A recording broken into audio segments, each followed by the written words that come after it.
Hello दोस्तों, कैसे हैं आप सभी। आई होप कि आप लोग अच्छे होंगे। एक बार फिर से स्वागत करते हैं आपके अपने यूट्यूब चैनल साइंस वाला पे। तो जो स्टूडेंट्स हमारे चैनल पर न्यू है, हमारे चैनल को सब्सक्राइब कर लीजिएगा और बेल आइकन को ऑल प्रेस करना नहीं भूलिएगा। और इस वीडियो को लाइक कीजिए और अपने दोस्तों में इसे शेयर ज़रूर कीजिएगा। तो चलिए आज के इस सेशन को जो है स्टार्ट करते हैं। तो यह बुलडोज़र सीरीज जो होने वाले हैं, बुलडोज़र सीरीज जो होने वाला है, यह बुलडोज़र सीरीज नंबर 5 होने वाला है। सॉरी 5 नहीं, 6 होने वाला है। 5 आपका हो चुका है।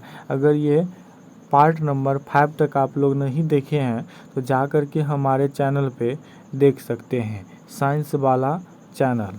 ठीक है, तो चलिए आज के इस सेशन को स्टार्ट करते हैं। तो आज का जो हमारा चैप्टर है वह आपका है विषाणु। क्या है चैप्टर दोस्तों? तो आज का जो हमारा चैप्टर है वह है विषाणु। ठीक है, इसमें हम लोग टोटल क्वेश्चन करने वाले हैं। करीब करीब आप लोगों को 120 के अप्रॉक्स क्वेश्चन या 25 के अप्रॉक्स क्वेश्चन इस चैप्टर से हम लोग करने वाले हैं। तो चलिए आज के इस सेशन को स्टार्ट करते हैं। तो पहला हमारा है जो विषाणु। क्या है? विषाणु। तो विषाणु ये हमारा टॉपिक है। तो पहला है हमारा, क्या कह रहा है पादप वायरस को सर्वप्रथम किसने पृथक किया? ये एनसीईआरटी का प्रश्न है। और अथवा करके इसी प्रश्न को पूछा गया है कि तंबाकू मोज़ेक वायरस का सर्वप्रथम क्रिस्टलीकरण किया था तो कौन किया था, ये पूछ रहा है। तो ये जो किया था, कौन किया था? तो WM स्टेनले किया था। कौन किया था? तो WM स्टेनले। ठीक है, चलिए अगला क्वेश्चन देखेंगे। वायरस में होता है, ये भी एनसीईआरटी का प्रश्न है, इसको भी आप लोग याद रखिएगा। तो ये क्या कह रहा है? वायरस में होता है। तो वायरस में क्या होता है?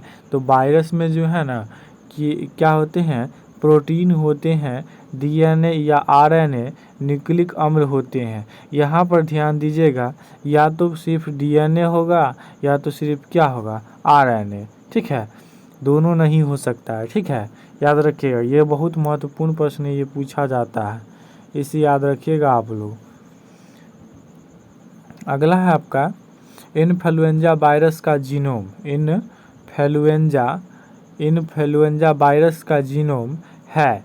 इन्फ्लुएंजा वायरस का जीनोम क्या है इसमें से? तो इसमें से एकल रज्जुकीय RNA माइनस फैक्टर।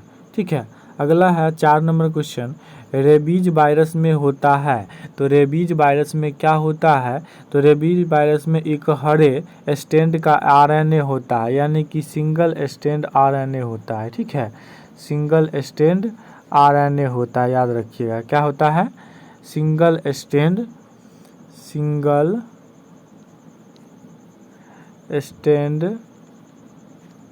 RNA होता है, याद रखिएगा। ठीक है, चलिए अगला क्वेश्चन हम लोग देखते हैं। एक ऐसा वायरस जिसका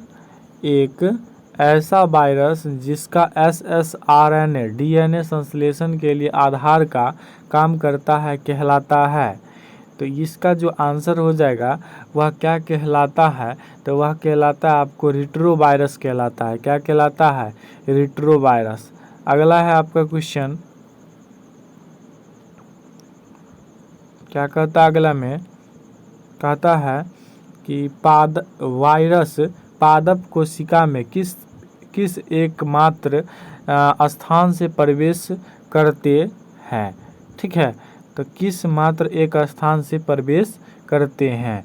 तो इसका जो आंसर हो जाएगा, इसका आंसर हो जाएगा घाव में। किस में करता है? तो घाव में करता है, याद रखिएगा। अगला है इन्फ्लुएंजा वायरस में होता है। तो इन्फ्लुएंजा वायरस जो होता है ना, उसमें होता है, क्या होता है ये पूछ रहा है। तो उसमें आपका होता है आपका एनवलप्ड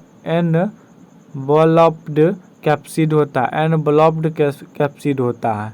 अगला है आपका वायरस में आनुवांशिकी पदार्थ होता है। तो यह एनसीईआरटी का प्रश्न है। ठीक है, और यह जो BHU 2005 का प्रश्न है, इसको भी याद रखेंगे आप लोग, BHU वाले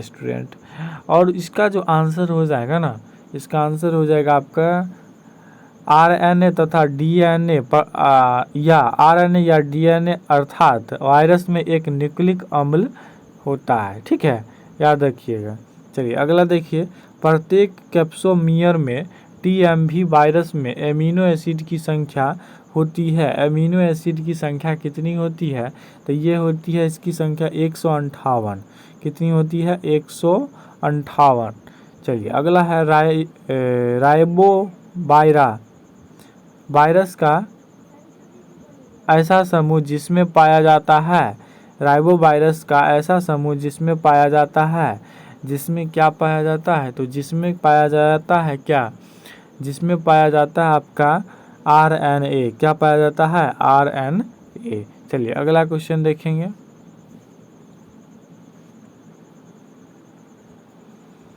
अगला क्वेश्चन है आपका क्या कहता है? निम्न में से सबसे छोटा वायरस कौन सा है? सबसे छोटा वायरस कौन सा है? तो सबसे छोटा वायरस फुट व माउथ वायरस। इसे आप लोग याद रखिएगा, ये बहुत महत्वपूर्ण है, ये बीएससी नर्सिंग, पैरामेडिकल और फार्मेसी के लिए। ठीक है, तो इसका जो आंसर क्या है? फुट एंड माउथ वायरस, याद रखिए। चलिए अगला देखिए, कौन सा वायरस सबसे बड़ा है? ये भी याद रखिएगा, कौन सा वायरस बड़ा है, ये पूछा है। कौन सा वायरस बड़ा है? तो इसमें से कौन सा वायरस बड़ा हो जाएगा? तो पॉक्स वायरस हो जाएगा। कौन सा हो जाएगा? तो पॉक्स जो वायरस होता है, पॉक्स वायरस, वो क्या हो जाएगा? बड़ा हो जाएगा, याद रखिएगा। चलिए अगला देखिए, कौन सा असत्य है? असत्य इसमें से कौन है, ये हमको बताना है। ठीक है, तो असत्य इसमें से आपका हो जाएगा सी, टीएमवी द्विसूत्री आरएनए अणु है। ये गलत बताया गया। ठीक है, बाकी बात सभी सही है। वायरस में क्या अनुपस्थित होता है? तो वायरस में क्या अनुपस्थित होता है? तो वायरस में आपका जो अनुपस्थित होता है वह होता है आपका ऊर्जा विमोचन। अगला देखिए, वुंड ट्यूमर क्या है? Wound tumour virus, wound tumour virus होता है, किस में होता है ये पूछ रहा है। तो ये होता है आपका किस में? तो यह होता है आपको दोहरे स्ट्रैंड आरएनए में। ठीक है, डबल स्ट्रैंड आरएनए में होता है। ठीक है, याद रखिएगा। डीएनए युक्त पादप वायरस कौन सा है? डीएनए युक्त पादप वायरस कौन सा है, ये बोल रहा है। तो ये जो है ना आपका, ये कॉलीफ्लावर का मोज़ैक वायरस है। कॉलीफ्लावर का मोज़ैक वायरस है। चलिए अगला देखिए, शैवाली वायरस को कहते हैं। शैवाली वायरस को हम लोग क्या कहते हैं? तो शैवाली वायरस को हम लोग फाइकोफेज वायरस कहते हैं। क्या कहते हैं? फाइकोफेज वायरस कहते हैं। चलिए अगला देखिए, आर्थ्रोपोडा बोर्न वायरस है। आर्थ्रोपोडा बोर्न वायरस है, तो ये जो है ना किसका है? तो ये है आपको अरबो वायरस का। किसका है? अरबो वायरस का। अगला है, निम्न में से कौन सा अंतःकोशिकीय अविकल्पी परजीवी है? तो इसमें से क्या हो जाएगा आंसर? इसका हो जाएगा वायरस आंसर हो जाएगा। अगला है आपका, गलत कथन को चुनिए। तो गलत कथन इसमें से कौन है, यानी कटिस कर दीजिए। तो इसमें से कौन है ये हमको बताना है। तो इसका जो आंसर हो जाएगा डी हो जाएगा। विषाणु डीजे इवानोस्की द्वारा खोजा गया था। चलिए अगला देखिए, हेल्पर वायरस कहलाती है। हेल्पर वायरस क्या कहलाती है, ये पूछ रहा है। तो हेल्पर वायरस जो क्या कहलाती है, ये कहलाती है आपको, क्या कहलाती है? तो यह कहलाते हैं एक दोषपूर्ण प्रावस्था जो दूसरी दोषपूर्ण प्रावस्था की मदद करती है। अगला है आपका, इंटरफेरॉन की खोज किसने की? ये भी बहुत महत्वपूर्ण है आपका, बीबीआई है, क्योंकि ये बीएससी नर्सिंग में, फार्मेसी, पैरामेडिकल में, एम्स में भी पूछा जा चुका है और बीसीईसी के एग्ज़ाम में। ठीक है, याद रखिएगा। तो इंटरफेरॉन की खोज किसने की थी? तो इंटरफेरॉन की जो खोज है वह किए थे इसाक व लिंडमैन किए थे। कौन किए थे? इसाक व लिंडमैन। अगला है, सीजीडी उत्पन्न करने वाला कारक है। सीडीजी उत्पन्न करने वाला कारक है आपका प्रोटीन कण है। वायरस की खोज किसने की? तो वायरस की खोज जो है किसने की, ये क्वेश्चन है। तो वायरस की खोज इवानोस्की किए थे। कौन किए थे? इवानोस्की। ठीक है। अब अगला देखते हैं क्वेश्चन, विरियान क्या है? विरियान क्या है ये पूछ रहा है। तो विरियान क्या है ये बताना है। तो विरियान आपका जो है ना वह क्या है? तो वो आपका है वायरस है। क्या है?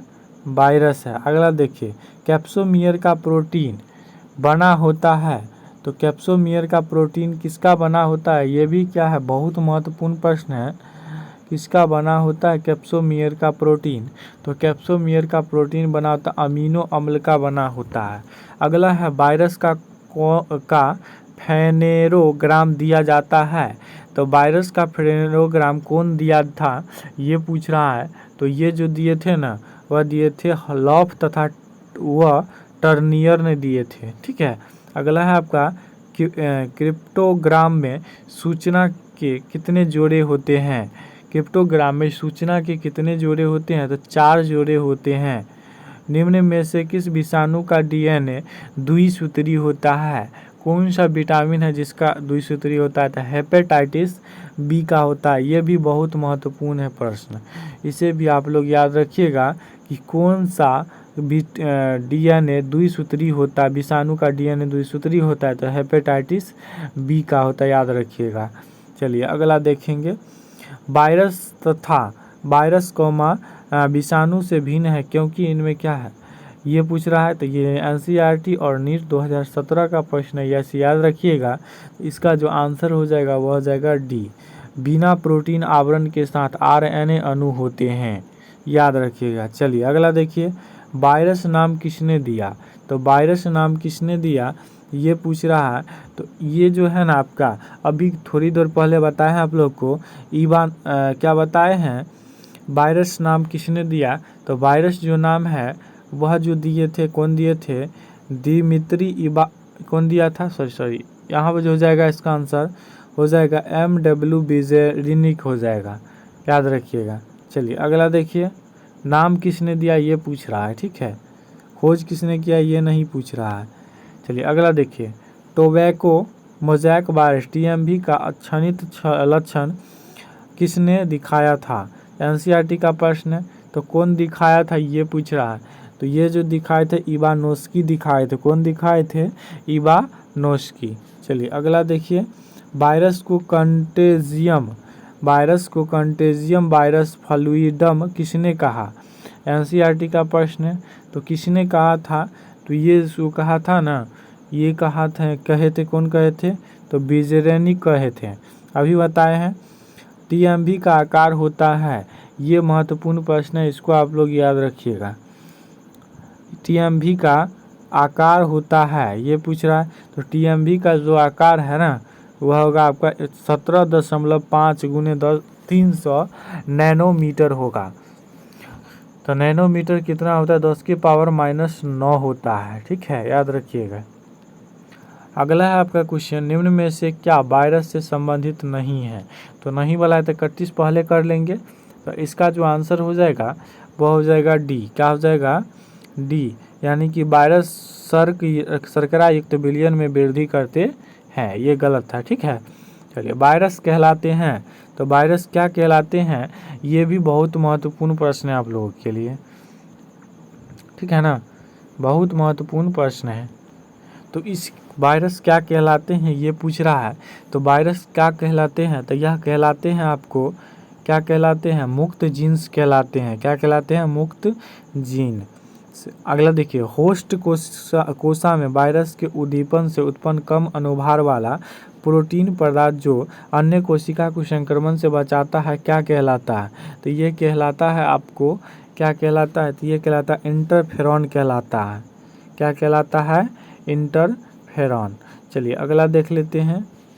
अगला है आपका नीट 2016 का प्रश्न है और फर्स्ट फेज में है, कौन सा कथन वायरॉइड के विषय में गलत दिया गया? यानी 31 कर लीजिए।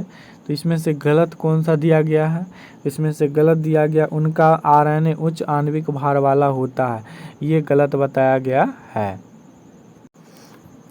चलिए अगला क्वेश्चन है आपका, टेमिन ने किस विषाणु पर कार्य किया था। तो टेमिन जो थे वह कौन से विषाणु पर कार्य किए थे ये पूछ रहा है।